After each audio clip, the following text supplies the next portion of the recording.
अस्सलाम वालेकुम dear students. आज जिस टॉपिक को हम पढ़ने जा रहे हैं प्रिलिमिनरी क्लिनिक्स में उसका नाम है ड्रॉप शोल्डर और विंगिंग ऑफ स्कैपुला।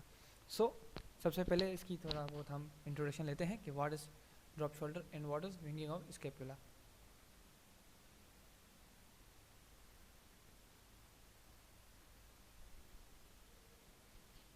अच्छा, winging of scapula is associated with damage or a constriction to the long thoracic nerve of shoulder or weakness in the serratus anterior muscle। अच्छा, यहाँ पे इस टॉपिक में या जो जहाँ तक मैंने आपको यहाँ पढ़ी है लाइन, उसका मतलब ये है कि विंगिंग ऑफ स्कैपुला जो डिजीज़ है वो रिलेटेड है दो चीज़ों से।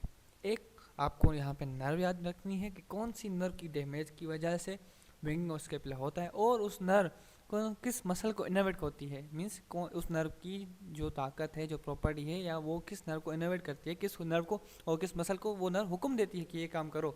सो विंगिंग ऑफ स्कैपुला को समझने से पहले हमें याद रखना चाहिए कि लॉन्ग थोरेसिक नर्व जो है वो सेरेटस एंटीरियर मसल को हुक्म देती है या सेरेटस एंटीरियर मसल को कंट्रोल करती है। अब यहाँ पे दूसरी लाइन में कहा गया है, if the long thoracic nerve is damage और bruised it can be paralysed of the serratus anterior muscle.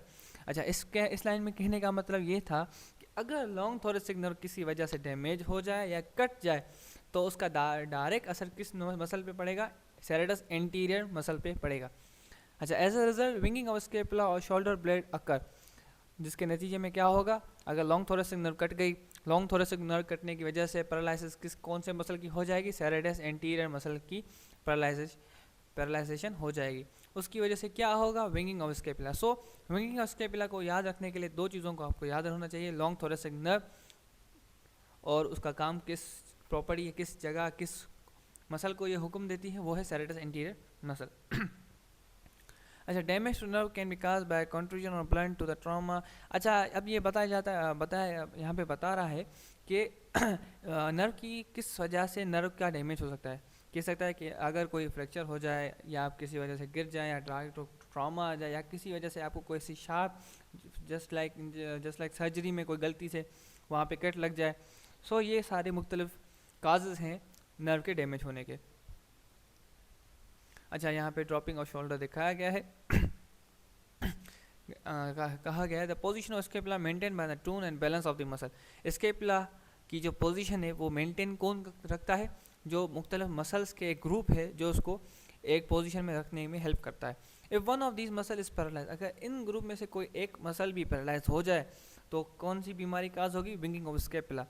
अच्छा, ये ज़्यादातर किस मसल की वीकनेस की वजह से या पैरालाइजेशन की वजह से होता है? सेरेटस एंटीरियर मसल की वजह से, सेरेटस में एंटीरियर मसल के पैरालाइजेशन की वजह से। लेकिन पैरालाइज कब होगा? जब ज़ाहिरी बात है लॉन्ग थोरेसिक नर्व कटेगी।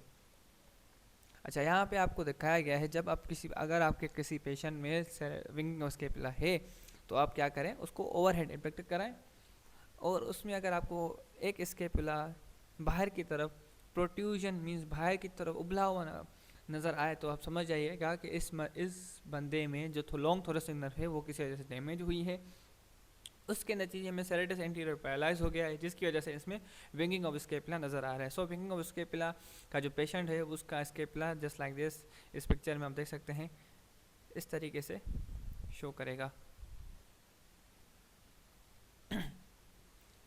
अच्छा, इसकी इलाज क्या है? इसको हम विंगिंग ऑफ स्कैपुला को कैसे हम ट्रीट कर सकते हैं? अप्लाइन इन आइस और कोल्ड थेरेपी में reduce the shoulder blade pain. इसकी वजह से क्या हो सकता है? शोल्डर ब्लेड का पेन रिड्यूस हो सकता है। Although the pain is the easiest place to apply a cold assistance will be required. यहाँ पे कहने का मतलब है कि आप डायरेक्ट किसी जगह पे जाके आइस रख दें या सेरेटस एंटीरियर के सामने आप जाके आइस रख दें तो इससे कोई फ़र्क नहीं पड़ेगा।